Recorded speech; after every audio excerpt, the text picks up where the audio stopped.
तो hello friends, अस्सलाम वालेकुम। मैं Prashant, welcome back to my another video.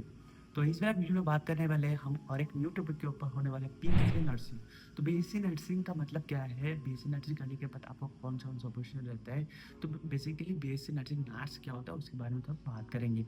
और आप करियर ऑप्शन बना सकते हो बीएससी नर्सिंग करने के बाद। तो बहुत सारे स्टूडेंट का डाउट रहता है कि बीएससी नर्सिंग वाले नर्स मतलब गर्ल्स लोग ही करते हैं या करते हैं, लेकिन नहीं, आजकल जो बीएससी नर्सिंग है बहुत सारा बॉयज़ भी बीएससी नर्सिंग कर ले और अच्छा अच्छा जॉब भी कर रहा है।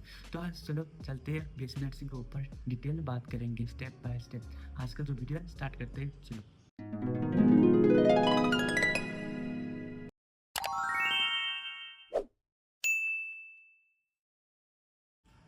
तो पहला हो गया, जब बीएससी नर्सिंग को क्या रहता है। बीएससी नर्सिंग एक 4 ईयर का यूजी कोर्स रहता है जिसमें आपको एक प्रोफेशनल नर्स बनाता है आफ्टर बीएससी नर्सिंग। तो बीएससी नर्सिंग मतलब नर्सिंग में ही एक मीनिंग आ जाता है। नर्सिंग क्या होता है, नर्सिंग का ही मीनिंग है कि पेशेंट का देखभाल करना। नर्सिंग का मीनिंग होता है पेशेंट का देखभाल करना।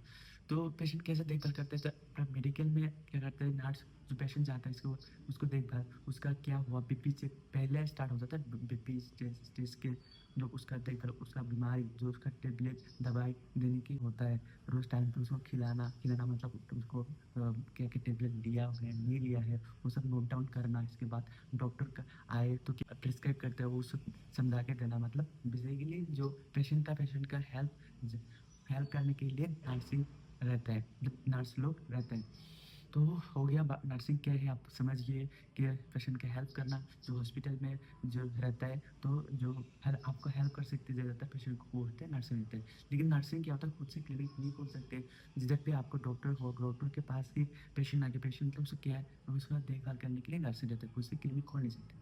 तो अभी हम लोग बात कर लेंगे जो बीएससी नर्सिंग पढ़ने के लिए एलिजिबिलिटी क्राइटेरिया क्या होना चाहिए। एलिजिबिलिटी क्राइटेरिया बीएससी नर्सिंग करने के लिए आप पीसीबी में आफ्टर 10+2 में पीसीबी में मिनिमम 50% रहना जरूरी है। और इसके बाद आप क्या कर सकते हैं, अलग अलग स्टेटों में क्या होता है, जब बीएससी नर्सिंग के लिए एक एंट्रेंस एग्जाम रहता है, इस एंट्रेंस एग्जाम होता है उस हिसाब से आपका एडमिशन हो जाता है। एंट्रेंस एग्जाम लाइक आपका हमारा जो हमारे आसाम में CWE होता है। इसके बाद नीट नीट दे के भी आपका एंट्रेंस नीट एग्जाम दे के भी आपका एडमिशन हो सकता है।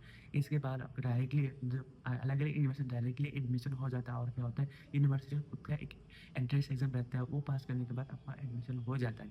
यूनिवर्सिटी पर डिपेंड करता है कैसे आप एडमिशन ले सकते हो। इसके बाद हम लोग बात कर लेंगे 2 नंबर में कोर्स ड्यूरेशन। जो कोर्स ड्यूरेशन कैसा रहता है, तो कोर्स ड्यूरेशन 4 ईयर का एक एकेडमिक रहता है। उसमें आपको क्या सिखाया जाता है, मतलब बेसिकली जो नर्सिंग को सिखाया जाता है hospital management, hospital clinical training in hospital practice lab therapy classes आपको दिया जाता है बीएससी नर्सिंग के लिए।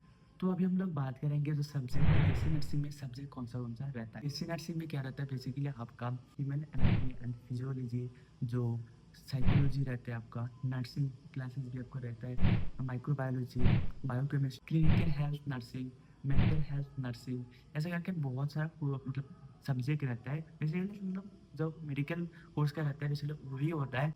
बीएससी नर्सिंग में कौन सा स्किल आपको सिखाया जाता है, तो वो रहता है बेसिकली आपको हॉस्पिटल केयर के मतलब पेशेंट केयर के बारे में ज़्यादा तब फोकस दिया जाता है। क्योंकि आप अल्टीमेटली रोल जो होता है पेशेंट केयर पेशेंट की देखभाल करने, इमरजेंसी रिस्पॉन्स के ऊपर ही आपको ध्यान दिया जाता है। क्योंकि डायरेक्टली आप एक पेशेंट आए तो इमरजेंसी कौन सा ट्रीटमेंट देना पड़ता है वो नर्सिंग को सिखाया जाता है। करियर ऑप्शन किया गया रहता है।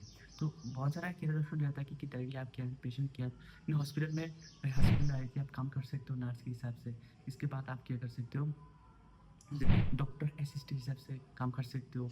ICU और OT के नर्स हिसाब से काम कर सकते, इमरजेंसी नोट्स नर्सिंग के हिसाब से काम कर सकते, पब्लिक हेल्थ नर्स हिसाब से काम कर सकते, कम्युनिटी हेल्थ नर्स के हिसाब से भी काम कर सकते। तो आफ्टर बीएससी नर्सिंग आपको क्या क्या मतलब कोर्स रहता है, आपको लोग परचेज कर सकते हैं कि आपका अच्छा फ्यूचर हो। तो आफ्टर बीएससी नर्सिंग आप लोग बीएससी नर्सिंग भी कर सकते हो, स्पेशलाइजेशन भी कर सकते हो, बेसिक स्पेशलाइजेशन कर सकते हो साइकोलॉजी के ऊपर, बेसिक बीएससी नर्सिंग भी कर सकते हो, MBA भी आप कर सकते हो आफ्टर बीएससी नर्सिंग। तो अभी हम लोग बात कर लेंगे सैलरी के ऊपर। तो आफ्टर बीएससी नर्सिंग आपका सैलरी कितना रहता है, जो बेसिक फ्रेशर के तो आपको 20-30,000 आपका एज ए फ्रेशर आपको पर मंथ आपको सैलरी रहता है। आपका एक्सपीरियंस हो गया तो आपका क्या होता है 50 to 70,000 सैलरी हो सकता है। और लेकिन क्या होता है, आपने किसी सब्जेक्ट में मतलब एमएससी नर्सिंग या स्पेशलाइजेशन में गए तो ये डिपेंड करता है, तो उसका सैलरी आप बहुत ही हाई हो जाता है। इसके बाद आप लोग अब्रॉड में गए तो आपका एक लिए गोल्डन चांस, क्योंकि अब्रॉड में जो रहता है, अब्रॉड में बीएससी नर्सिंग का जो वैल्यू है बहुत ऊपर है। बीएससी नर्सिंग प्लस आप एमएससी नर्सिंग कर लिए तो आपका जो सैलरी है लाखों तक हो जाता है। मतलब एक अप्रोक्स हम लोग ढूंढे तो 20 to 30 लाख भी हो सकता है पर ईयर। इतना मतलब एक अच्छा एक जॉब अपॉर्चुनिटी रहते हैं बाहर की कंट्रियों में, मतलब अब्रॉड में। तो अभी हम लोग बात करेंगे कि टॉप कॉलेजेस और बीएससी नर्सिंग। तो एम्स एम्स दिल्ली तो आपका अच्छा एक यूनिवर्सिटी है जिसमें से आप बीएससी नर्सिंग करें तो अच्छे से जॉब लग जाता है, और क्योंकि उसमें अच्छे से सिखाया भी जाता है। ज़्यादातर हम एमसी लाए तो अच्छा एक नर्स बन सकते हो। क्रिस्टियन मेडिकल कॉलेज ये भी एक अच्छा यूनिवर्सिटी है। Armed force medical college Pune में है। Manipal college of nursing BSc nursing कर सकते हो, मतलब प्राइवेट में भी कर सकते हो और गवर्नमेंट में कर सकते हो, लेकिन गवर्नमेंट में अच्छा मतलब पास आउट हो गया उसमें अच्छा सा सिखाया जाता है, और हमसे जो एमएससी नर्सिंग भी कर लिया अच्छा जॉब अपॉर्चुनिटी रह जाता है। तो इस वजह से आप लोगों में स्टेप बाय स्टेप सब बोल दिया बीएससी नर्सिंग क्या होता है, बीएससी नर्सिंग करने के बाद कितना ना जॉब अपॉर्चुनिटी रहता है, क्या क्या आपका सैलरी रहता है, सब कुछ बोल दिया। तो इसमें भी कुछ डाउट हो तो मुझे बोलना, आप मुझे डायरेक्टली कमेंट कर सकते हो, मुझे डायरेक्टली मैसेज कर सकते हो, मैं इंस्टाग्राम लिंक मैं भी दे दूंगा। तो आज का जो वीडियो था इतना ही था, मिलते हैं अगली वीडियो में। आज के लिए इतना ही, तो बाय।